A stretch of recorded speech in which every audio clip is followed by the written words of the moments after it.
Amados, a gente falou semana passada sobre esse tema, discípulos de Cristo. E na semana passada a gente foi falando ali de alguns textos nos evangelhos onde Jesus falou sobre uma característica, uma qualidade do discípulo. Então, a gente foi pegando alguns textos, como Jesus, como quando ele disse que para ser seu discípulo, precisava negar o seu pai, sua mãe, e não podia amar as coisas da sua vida. E a gente foi mergulhando nisso, entendendo e nos aprofundando. Se você não estava aqui, quem não estava aqui sábado passado, você pode assistir lá no YouTube da CCC Live e pegar a mensagem da semana passada. Mas hoje a gente quer continuar um pouco sobre esse tema, falar um pouco mais sobre isso, sobre ser discípulo. Por quê? Nós voltamos com as células essa semana. Quem é que você já foi na reunião de células essa semana? Aí, voltamos com as células essa semana e ali a célula é um lugar de discipulado, a célula é um lugar onde a gente oferece discipulado, onde a gente recebe discipulado, e é tão bom receber esse discipulado, é tão bom estar conectado com outros irmãos, com pessoas que andam com a gente. É muito gostoso. Você começa a caminhada com Deus aqui na CCC. Nós temos uma prática aqui como família na CCC, que é sempre que uma pessoa começa a caminhada, o que a gente logo faz com a pessoa? O guia do discipulado, é verdade. Então, logo no começo da caminhada, a gente vai ali, começa esse guia do discipulado. Quem aqui você, em algum momento da sua vida, você recebeu, alguém fez com você o guia do discipulado? Olha aí, ó. Muito bom. Ô, Caçarote, quem que fez? Deixa eu te ouvir aí, cara. Me conta aí, quem que fez o guia do discipulado com você? Como que foi? Quem que você chegou aí, quem que fez o guia do discipulado com você? Foi o Vinícius Fronza. O Vini. E aí, você lembra de como foi o seu guia discipulado com ele? Teve alguma coisa que te marcou? Você tem alguma coisa ali durante aquelas 10 encontros, algo que ministrou a sua vida que você lembra até hoje? Já esqueceu de tudo? Qual é que é? Não, eu lembro tudo certinho. Foi um período que eu fui operar, então eu consegui não perder nenhum discipulado. Fiz todos completinho. Todo final de semana estava certinho, então foi bom demais. Foi quando você fez aquela operação do ombro? Que daí chegou ali no encontro com Deus. Então deixa eu contar rapidamente uma curiosidade. O Caçarote, ele, para quem não sabe, ele é atleta de motocross. Ele tinha feito uma cirurgia do ombro, foi pro encontro com Deus. A gente tava lá no encontro com Deus, cara, e a gente tava batendo um papo ali no intervalo do encontro com Deus, aqui e tal. Aí ele, não sei se ele tossiu ou espirrou, ele fez atchim! E o ombro dele saiu do lugar. Aí ele colocou o ombro de novo. Falei, meu Deus, cara, preciso chamar uma ambulância. Não é normal, meu ombro faz isso. Normal o ombro sair do lugar, assim, quando você espirra, né? Quem mais? Deixa eu pegar uma menina aí. Aí, ó, Marcela. Então, vamos lá. Você lembra, Marcela, quem que fez o guia discipulado com você? Acho que foi a Lari Manso. Olha só, a Lari. E aí, como que foi isso? Tem alguma coisa que te marcou, que você lembra? Já faz tempo também, hein? Você era bem novinha, no Matim? Sim, eu tinha 11. Mas acho que a parte mais legal foi tipo, nossa, caraca, agora eu sou da igreja mesmo. Porque como eu nasci aqui, cresci, era tipo, não tinha ainda a experiência de ser não me sentia parte. Então, quando começou o discipulado, Gui, depois todos os processos, foi bem legal. Okay. Foi tipo um marco da sua caminhada. Muito bom, muito legal. E é isso, a gente tá falando do guia discipulado, que é uma ferramenta formal da nossa caminhada, com Cristo aqui. É um material que a gente usa para nos conduzir. Se você é novo aqui na igreja, eu quero te animar, se conecte a uma célula. Lá na célula, alguém, um discipulador vai conversar com você, vai começar essa caminhada formal, do discipulado. Mas o fato é o seguinte, eu vi 2 histórias rápidas, mas eu tenho certeza que todos aqueles que são discípulos de Jesus, quem é que é um discípulo de Jesus? Todo mundo aqui, sem dúvida, você tem uma história, um momento, um marco, algo que te marcou no seu discipulado. em Cristo, quando alguém estava te discipulando, quando alguém estava te orientando, porque discípulos de Jesus, eles levam marcas dessa caminhada de discipulado. Agora, uma das principais marcas na nossa caminhada com Cristo, sem dúvida, é quando a gente começa o discipulado, inicia esse momento discipulado. Foi por isso que eu quis perguntar sobre esse início de caminhada, e a gente vai ver, abre comigo lá em Lucas 5, que hoje, nesse tema de discípulos de Cristo, eu quero ir para uma história do início da caminhada de um discípulo. Um dos discípulos mais marcantes, todo mundo aqui conhece e vê as histórias aí de Pedro, né? Um discípulo que realmente foi muito relevante na história da igreja.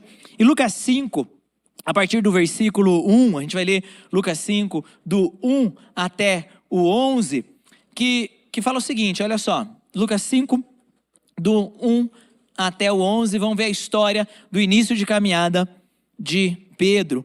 Certo dia, Jesus estava perto do lago de Genezaré e uma multidão comprimia de todos os lados para ouvir a palavra de Deus.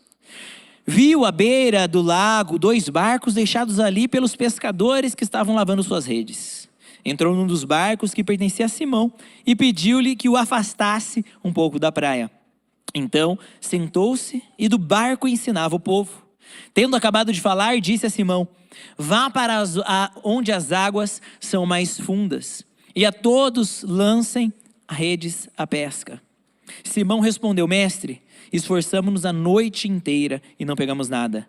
Mas porque és tu quem está dizendo isto, vou lançar as redes. Quando o fizeram, pegaram tal quantidade de peixe que as redes começaram a rasgar-se. Então fizeram sinais a seus companheiros no outro barco para que viessem ajudá-lo. E eles vieram e encheram ambos os barcos a ponto de quase começarem a afundar. Quando Simão Pedro viu isso, prostrou-se aos pés de Jesus e disse: afasta-te de mim, Senhor, porque sou um homem pecador. Pois ele e todos os seus companheiros estavam perplexos com a pesca que haviam feito, como também Tiago e João, filhos de Zebedeu, sócios de Simão. Então Jesus disse a Simão: não tenha medo, de agora em diante você será pescador de homens. Então eles arrastaram seus barcos para a praia, deixaram tudo e o seguiram. Vamos meditar rapidamente aqui, mergulhar um pouco nesse texto, né? A primeira parte que eu quero olhar é a resposta de Simão, que fala: mestre, esforçamo-nos a noite inteira e não pegamos nada, mas porque és tu quem está dizendo isto, vou lançar as redes. E a primeira coisa que a gente aprende nessa caminhada de discípulo de Jesus, algo que precisa ser uma marca de todo aquele que fala eu sou um discípulo de Cristo, é declarar, reconhecer na sua vida de que Cristo, Ele é digno de obedecer.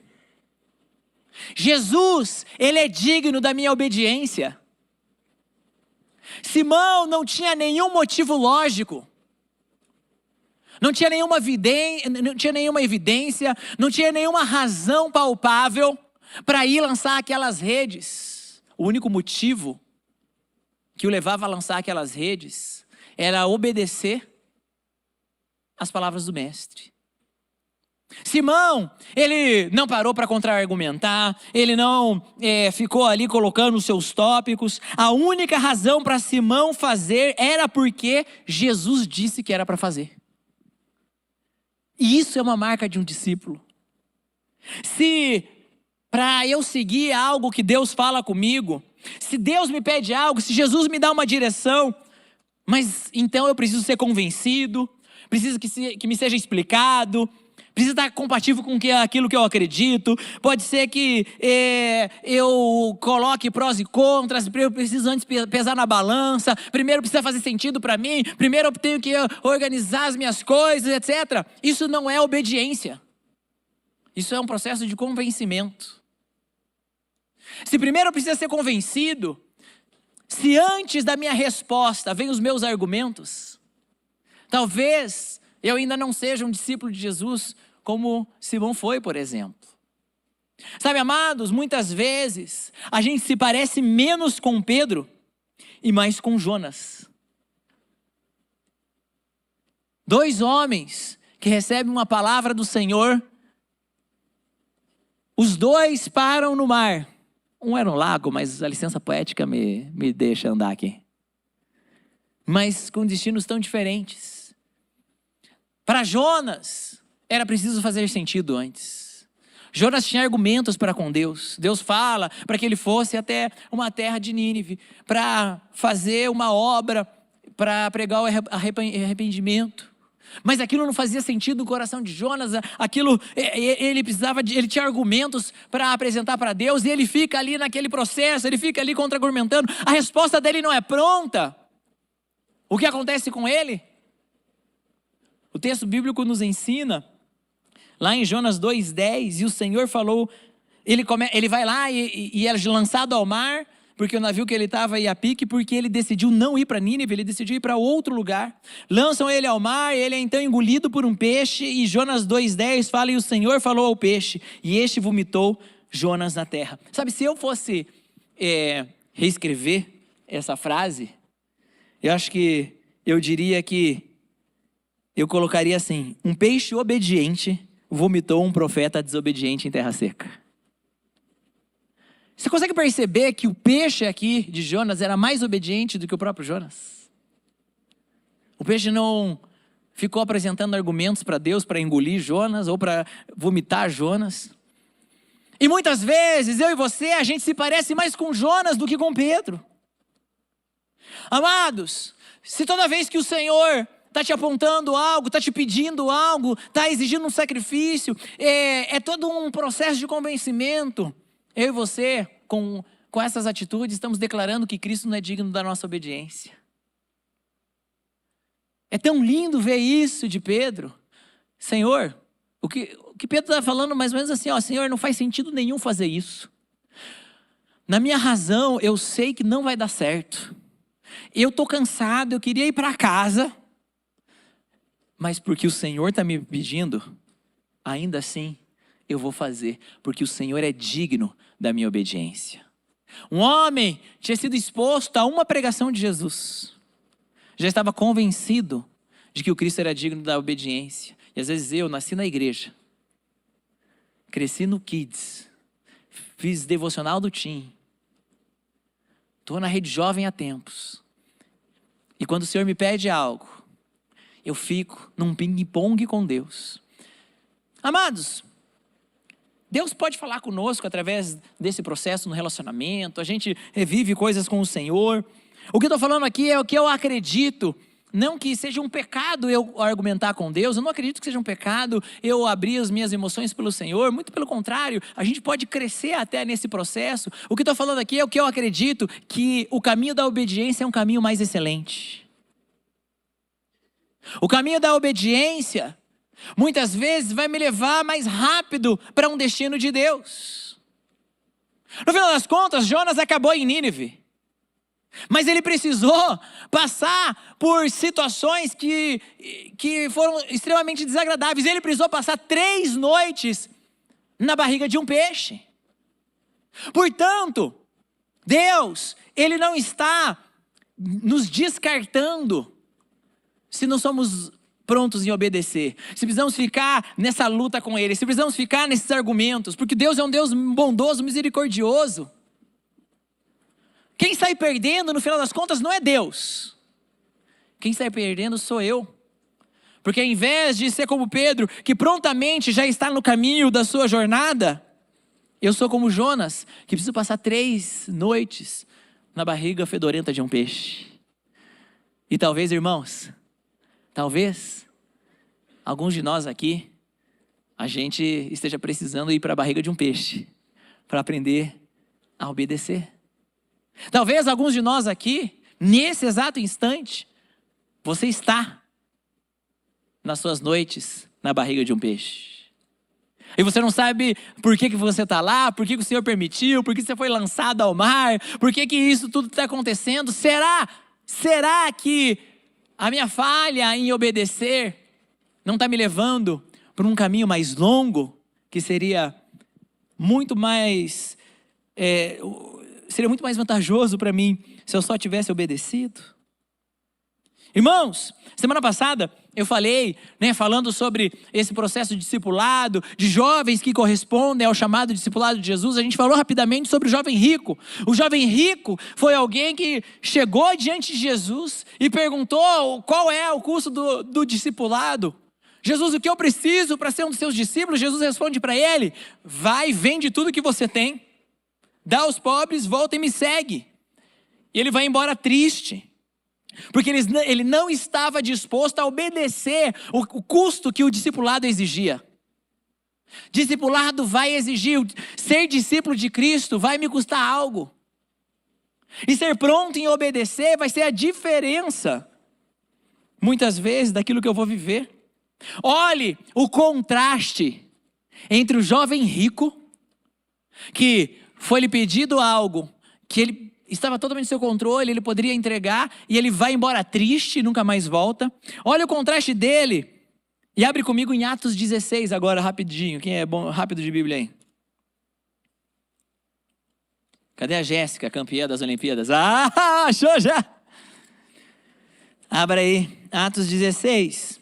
Vamos ler o versículo 1 a 3, que fala o seguinte: e chegou a Derbe e Listra, falando de Paulo, e eis que estava ali um certo discípulo, por nome Timóteo, filho de uma judia que era crente, mas de pai grego, do qual dava um bom testemunho os irmãos que estavam em Listra e Icônio.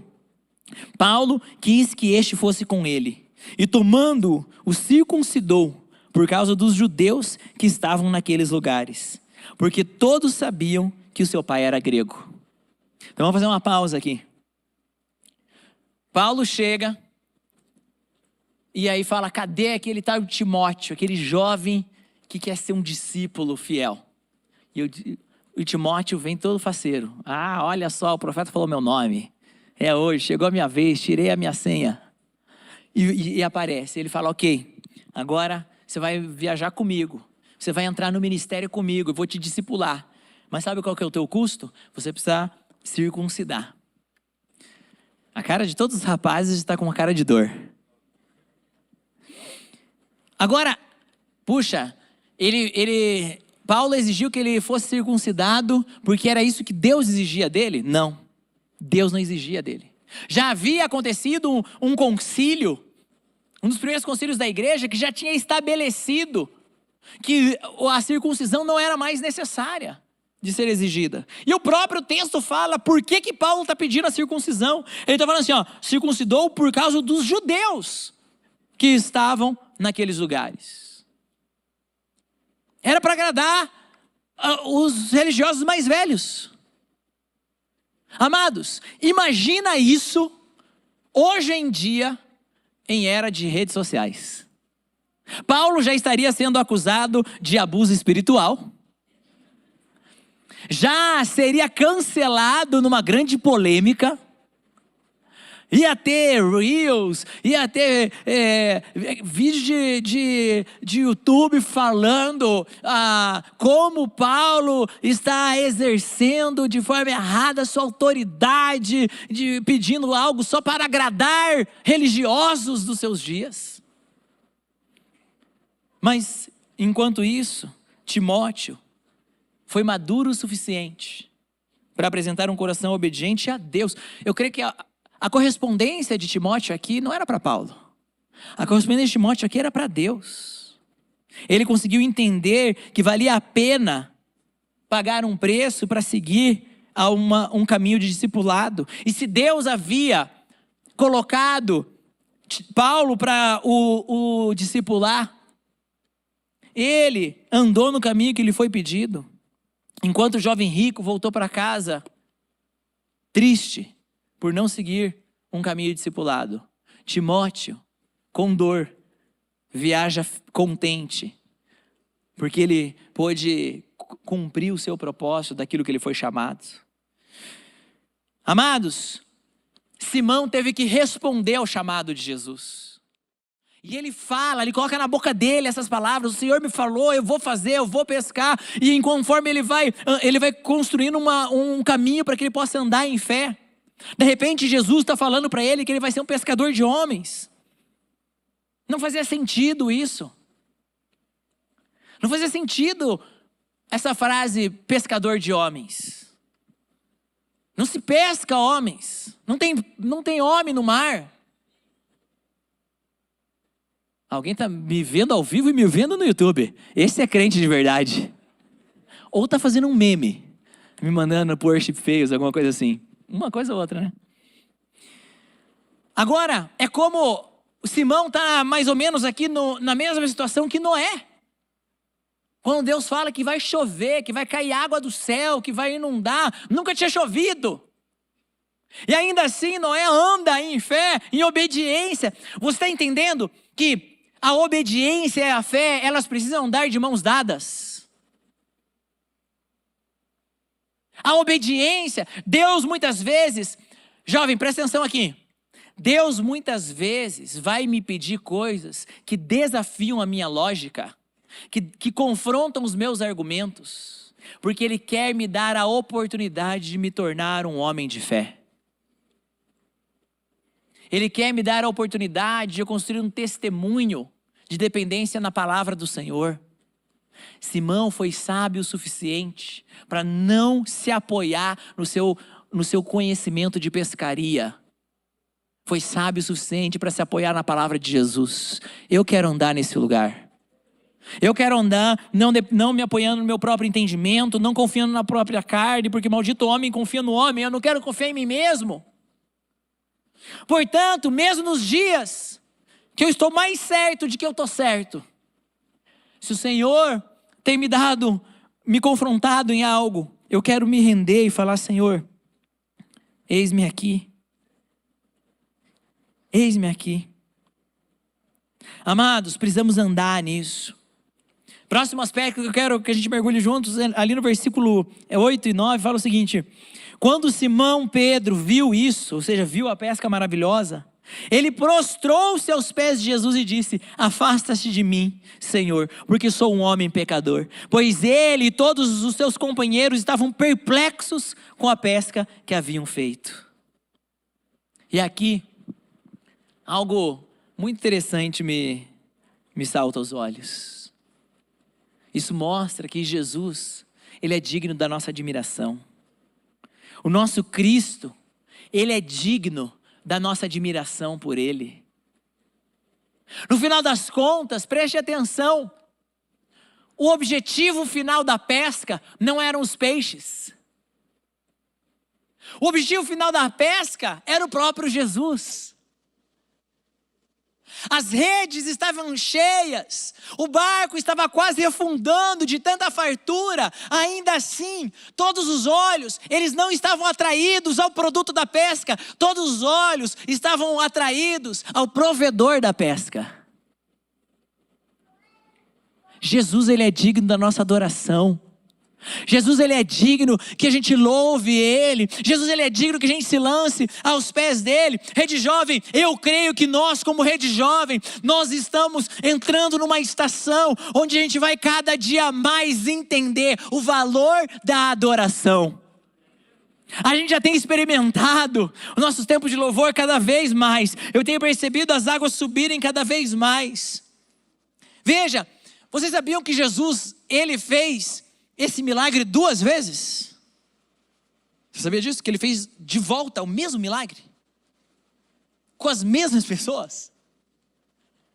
Lá em João 21, dos versículos 1 a 7, Jesus já tinha morrido, Jesus ressuscitou. Os discípulos ainda não sabiam que Jesus tinha ressuscitado. E João 21, versículos 1 a 7 fala o seguinte: depois disto, tornou Jesus a manifestar aos discípulos junto do mar de Tiberíades. E foi assim que Ele se manifestou. Estavam juntos Simão Pedro, Tomé, chamado Dídimo, Natanael, que era de Caná da Galileia, os filhos de Zebedeu e mais 2 dos seus discípulos.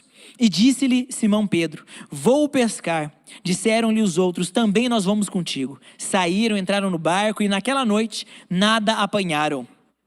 Mas ao clarear da madrugada estava Jesus na praia. Todavia os discípulos não reconheceram que era Ele. Perguntou-lhe Jesus: filhos, tendes alguma coisa de comer?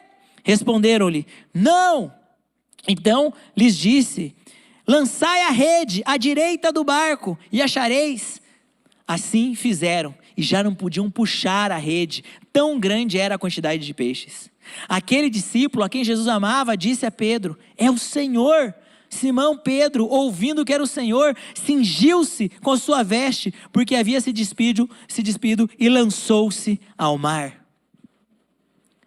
Então, de volta acontece, mais à frente ao texto nos revela que Jesus estava a cerca de 100 metros de distância, por isso que eles não conseguiam identificar que era Jesus. E acontece novamente, a pesca maravilhosa outra vez, os peixes outra vez, e o que acontece com Simão? Ele se lança ao mar para ir até Jesus. Porque, irmãos, quando eu sou obediente, eu experimento de pescas maravilhosas. Mas o ponto não são as pescas maravilhosas. O ponto aqui não são as bênçãos. Amados, não vamos cair no engano de colocar o nosso coração em doutrinas que nos prometem ouro, que nos prometem riquezas, porque o ponto do evangelho não é esse. Mesmo nas passagens que se fala de prosperidade, o ponto não está na prosperidade, o ponto está na beleza de Jesus. É Ele que é digno de ter nosso coração atraído. É por Ele que Simão está se lançando ao mar. É por isso que Simão está perplexo, admirado. O resultado sempre é o mesmo: o discípulo atraído a Cristo. O Senhor está nos chamando a esse lugar de admiração a quem Ele é. O Senhor está nos acordando para um lugar de olharmos a sua beleza, de declararmos que Ele é santo, santo, santo, de gastarmos tempo entendendo quão glorioso Ele é, que a glória de Deus seja o nosso maior prazer, que a beleza de Jesus seja a nossa principal busca. Esse é o nosso alvo. Salmo 63, do versículo 1 a 3 nos fala: ó Deus, Tu és meu Deus, eu te busco intensamente, a minha alma tem sede de Ti, todo o meu ser anseia por Ti, numa terra seca, exausta e sem água, quero contemplar-Te no santuário e avistar o Teu poder e a Tua glória. O Teu amor é melhor do que a vida, por isso os meus lábios Te exaltarão. Amados, nós vivemos numa era seca e vazia. Nós habitamos um mundo de trevas, seco e vazio, mas os discípulos de Jesus cada vez mais vão se levantar declarando: Senhor, o Teu amor, Ele é melhor do que a vida. Nós não precisamos inclinar nosso coração a peixes quando temos Jesus como alvo. Você parou para pensar que ninguém aqui você gosta de estar com uma pessoa que gosta de ficar falando dela mesma? É verdade ou não é? Pensa assim, você vai tomar café com alguém, você vai ali, né, no posto, na pane ali, da integração, se é sábado à tarde vai ter mais uns 3 jovens fazendo guia discipulado com alguém, mas você sentou lá e começou a conversar e começou a puxar papo, né? E aí, como que é? Falando de coisas, tipo, vou sentar com o Caçarote, vamos conversar. Eu falo, e aí, algum time jogou hoje à tarde? Teve algum jogo de futebol envolvendo algum time da capital? Daí ele vai tentar desviar o assunto, para não falar que o Coxa perdeu de 2-0 hoje. É aquela coisa. Agora imagina só, se daí a pessoa começa só a falar de si mesma. Não, mas vamos agora falar de mim. Fala para mim que eu sou bonito. Fala o quão legal eu sou. Eu sou legal, não sou legal? Eu não sou bonito? Isso é uma situação no mínimo estranha, não é verdade? Sim ou não? Esse é um relacionamento esquisito. Agora, por que a palavra de Deus, por que Deus na sua palavra fica nos incentivando e nos ensinando a louvá-lo, a adorá-lo? Por que o Senhor fica apontando para Ele e pedindo para que a gente exalte o Seu nome, erga o Seu nome? Vou dar um minuto para vocês pensarem um pouco. É bom pensar enquanto a gente lê a Bíblia. Amados, eu creio que a resposta está aqui no texto que a gente acabou de ler, de Salmo 63. Eu te busco intensamente, a minha alma tem sede de Ti, todo o meu ser anseia por Ti, numa terra seca, exausta e sem água. Quero contemplar-te no santuário e avistar o teu poder e a tua glória. O teu amor é melhor do que a vida. Por isso os meus lábios te exaltarão. Adorar a Deus é uma forma de desfrutarmos quem Deus é, a sua beleza e a sua glória, mesmo no mundo caído. Não estamos na glória, não estamos na eternidade, estamos na terra seca, estamos na terra escura. Porém, o que Deus está falando é o seguinte, lembra lá, eu preguei esses dias de Eclesiastes, que Deus ele plantou em nós um desejo pela eternidade. Então, nós fomos criados para a eternidade, nós estamos apontando para a eternidade, e quando estamos juntos aqui, nos reunimos, quando estamos sozinhos no nosso quarto, quando estamos no trânsito no nosso carro, e começamos a louvar e adorar o nome do Senhor, estamos então atraídos para a sua glória, podemos desfrutar da glória de Deus, mesmo no dia mau, mesmo quando você perdeu o emprego, levou um fora de alguém, mesmo quando o seu pai morreu. A gente tem aqui o Biro hoje com a gente, o Natan, tem o Clark que vem no domingo, né, sei lá, 2, 3 dias, a gente estava enterrando o pai deles. E hoje o Biro está aqui, nos ajudando, nos conduzindo na adoração. Hoje o Natan está aqui, agitando a galera dele a adorar o Senhor. Como pode, mesmo num dia tão mau, eu adorar o Senhor? Porque quando eu adoro ao Senhor, eu desfruto da sua glória. Sabe, eu gosto muito de viajar. Eu e minha esposa, a gente gosta muito de viajar. E tem 2 momentos que a gente desfruta, por exemplo, de uma paisagem. Eu me lembro claramente, né, acho que a maior paisagem que eu já vi na minha vida, que foi o Grand Canyon. Eu chorei de ver aquela paisagem, de tão glorioso que é aquele lugar. E foi uma experiência tão maravilhosa. E cada vez que eu e a Tari, a gente está aqui no bairro Alto, e a gente começa a conversar sobre o Grand Canyon. E a gente começa a falar que aquele lugar era tão lindo, as cores das camadas daquele canyon, com o contraste do céu azul, o vermelho da terra, com o contraste do céu, aquela coisa maravilhosa. E conforme eu vou falando da beleza daquela paisagem, eu vou desfrutando daquela viagem novamente.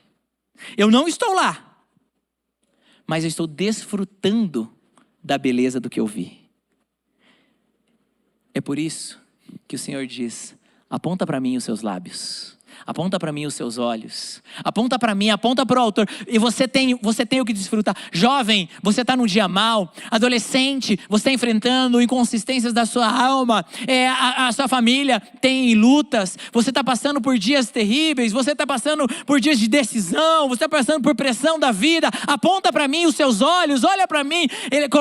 Substitua nos seus lábios. Em vez da murmuração, coloca o louvor. Desfrute da glória de Deus. E conforme nós levantamos as nossas mãos, enchemos nosso coração de louvor, nós podemos novamente desfrutar da eternidade do glorioso Criador. Portanto, adorar nos leva a desfrutar de quem é Deus. De quem é Deus. Versículo 11. Eles então arrastaram seus barcos para a praia, deixaram tudo e o seguiram. E isso me leva a ver como Jesus ele é digno da nossa entrega. O nosso Cristo, ele é digno da nossa entrega. É esse ato que o marcou como discípulos. É ali que foi o ato decisório. A partir de agora eles são meus discípulos. No momento que eles decidiram deixar tudo para o seguir. Acho que é algo que ilustra muito isso. A gente tem feito, eu tenho feito desde o final do ano passado alguns sermões aqui, algumas pregações sobre o Sermão do Monte. E você se lembra, o Sermão do Monte lá em Mateus 5 fala que a multidão estava para ouvir Jesus, mas então no Sermão do Monte Jesus traz para perto os seus discípulos e começa a ensinar os seus discípulos. Portanto, há uma diferença entre multidão e discípulo. A gente vê que ao fundo está a multidão, aos pés de Cristo, os discípulos. Há pouco tempo, os discípulos em nada se diferiam da multidão. Há pouco tempo, eles eram igual aos demais. Mas quando eles ouviram o chamado de Jesus, eles deixaram tudo para trás e o seguiram. Desde então, desde essa decisão, eles têm o quê? Se negado a si mesmos, como a gente aprendeu semana passada. Eles aprenderam a pertencer de corpo e alma ao Senhor Jesus, andam ao lado de Jesus, convivem com Jesus, seguem Jesus para onde Jesus vai. Agora eles passam privações. Entre os pobres, os mais pobres. Entre os tentados, os mais tentados. Entre os perseguidos, os mais perseguidos. E então há, a partir de agora, uma grande diferença entre discípulos e multidão. O discípulo não tem nada a não ser o seu mestre. Nada tem senão ele. Amados, sabe qual é a maior diferença entre discípulo e multidão? A multidão ouve a pregação, se alimenta do pão que Jesus multiplicou e volta para casa. O discípulo, ele não tem casa para voltar, porque ele deixou tudo por amor a Jesus. O discípulo não tem uma vida comum para voltar, porque ele abandonou a sua vida comum por Jesus. A multidão ouve a pregação, acha muito bonita, mas depois da pregação, a sua vida continua a mesma, é a mesma rotina, é o mesmo jeito de viver. Porque ouvir a mensagem foi apenas um momento da sua semana, um entretenimento. Bateu palmas, achou belo, mas nada mudou. Já o discípulo, ele se nega a ter a mesma vida. Depois de ter um encontro com Cristo, ele largou as redes na praia. Ele seguiu. Amados, Pedro, ele deixa os peixes para trás. Enquanto as multidões comem pães e peixes multiplicados e volta para casa, Pedro deixa os peixes para trás e deixa a sua casa. Enquanto o jovem rico volta triste para suas riquezas, Timóteo vai contente com Paulo. Enquanto Esaú se contenta com um prato de lentilhas, Jacó luta com o anjo até receber a bênção. Do discípulo se exige a rendição. O que eu estou pregando aqui não é que para ser um discípulo de Jesus, o jovem ele precisa ter uma vida integral dentro da igreja. O que eu estou pregando aqui é que para ser um discípulo de Jesus, o jovem tem que ter uma vida integral para Jesus. Não tem mais como eu voltar para a faculdade e ser o mesmo aluno que eu era antes, depois de eu ter um encontro real com Jesus. Não tem como eu voltar para o meu namoro e ter o mesmo tipo de relacionamento que eu tinha antes, depois de eu ser encontrado por Jesus.